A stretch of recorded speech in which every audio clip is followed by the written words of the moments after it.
Hello everyone, Squid Baconator here, and now it's time for me to talk about the animated specials from the Pokemon Mystery Dungeon spin-off series.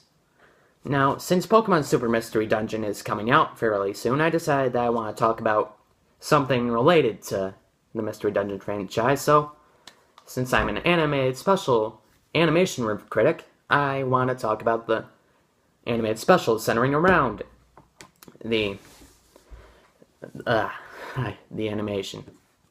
And now, I will not be talking about the Gates to Infinity ones because they honestly don't really give me enough to talk about. It's like all they are just clips, like fast clips from scenes in the video games.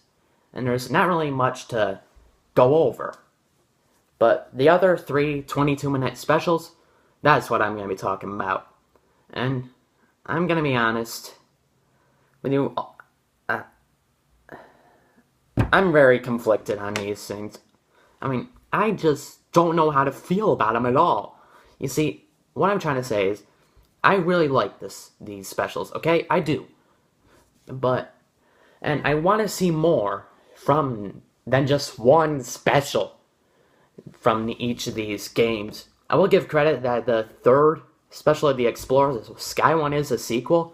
Somewhat of a sequel to the Explorers of Time and Darkness one, but it's still not that much. And I'm not really sure how to go over it because they are very hard for me to watch. What I mean is I have to keep taking breaks like in the middle of these episodes just to, keep my mentally wanting to watch it. And I even just skip over parts of each of the specials because I can't really watch them that well. So now this is gonna be very hard for me to try and explain since I don't really fully know why, but hopefully I can. And I actually have a script this time for this video, so hopefully I'll be able to stay on track and not ramble too much. So let's begin, shall we? Now, all of these three specials revolve around, of course, the main character, the human who gets turned into a Pokemon and his partner. Although, I have a question. In the first special, why are there a total of three Pokemon for that team? I mean, it's always been two. I don't understand why they had to throw in a third one. That's something that has always bugged me. It's not that much. It's just a little nitpick, but it does bug me. Not really sure why.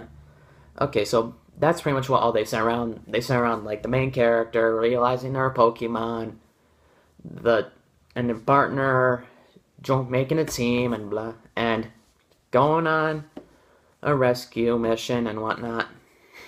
And okay, isn't me or is the first and the second special feel very similar to each other? It's like they share a lot of common ground, like for instance, both of the main characters are water types in the. See, this is the part where I was talking about where I'm not really sure how I can explain the very well.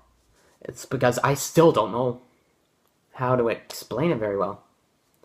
Well, they share a lot of common plot points, like both at first two episodes go in like a cave. Both of them have the main character learning a move at the end, and both of them have, before going to like that big battle near the end, they have they see like another rescue team, exploration team or whatnot, who is already taken down by that Pokemon, and then they say that those kids won't stand a chance, and then blah blah blah, they end up beating the Pokemon, blah blah blah.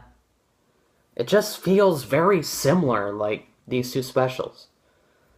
And okay, now here's a actual big problem that I have: the voice acting.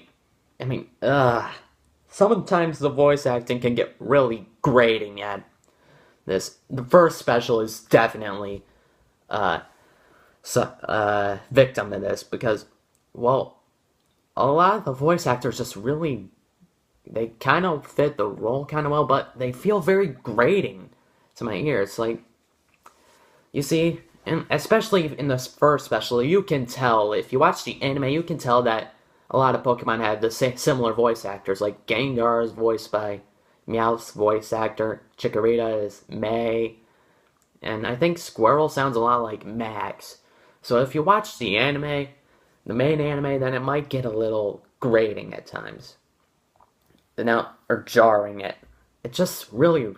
Also, the delivery on a lot of lines just really bugs me. And this goes for the second special too. It's like, I mean, I'll give it credit. The second one does a lot better in the voice acting department, but still not very well in delivery. And that might be one of the reasons why it's hard for me to watch. Is the delivery is really rubs me the wrong way on a lot of these lines. Also, Chimchar's and Wigglytuff's voice actors in the second special just, ugh. It's like Chimchar just doesn't have a very appealing voice, and Wigglytuff just sounds really feminine. It's like, I know he's kinda feminine in the video game, but still comes off as weird. And, that just may be one of the main reasons that it's hard for me to keep watching them the whole way through. But, okay, I've been talking pretty negatively throughout so far, and I gotta give it these credits. The soundtrack and all of them are very good. They share a lot of songs from the main games, and they very fit well. They make you everything about these specials I give them credit for feels like Pokemon Mystery Dungeon, if that makes sense. It's like a lot of the songs work in their respected places, and a lot of them, and they all do very well in that department. And I gotta say, the third one is definitely the best. It's like I don't really have any problems with the third one, other than a couple nitpicks here and there. It is very good. It's very well handled, and the third one will definitely, okay, not just the third one, but all of them will give you the same feelings that you have for in the video games, like in the, like when Grovyle is taking Dusknoir back to the future. It's like that whole scene is a little depressing and sad in the games, and it does go off very well here. And it's like you can see all the Pokemon's emotions in that, and they all are portrayed very well. I will give it credit for that, too. And I gotta say, the fight scenes, the action scenes are all pretty entertaining. They're all good. It's like, and the animation is the same as the generations of anime, main anime that they are in, like, and they're all nice. I'll give it credit for that. Okay, so I got another problem with these specials too, and it's like, it's with the main character, the human turning into a Pokemon. One of my problems with this is that, you know, the shock of being turned into a Pokemon? It feels like that isn't really there for long. It's like, it feels, okay, it's there, but then gone for, like, most of the episode. Like, the first one definitely is guilty of it. It's, goes over that in one scene, and then we don't hear it anymore. It's like the second one is a little better on this, and it sort of does carry over, and it just, instead of just one scene, it carries over to other ones of that, of wanting to figure out why they're a Pokemon. It's like you don't get that in the first one. The second one, you do. And I don't really have much else to say about these specials. Like I said, I'm not sure if the reasons I gave my problems with on these are good enough to figure out why it's hard for me to watch them. Like, can somebody give me some input on this? Like, any ideas why it might be hard for me to watch these specials? Someone? Because I'm out of ideas.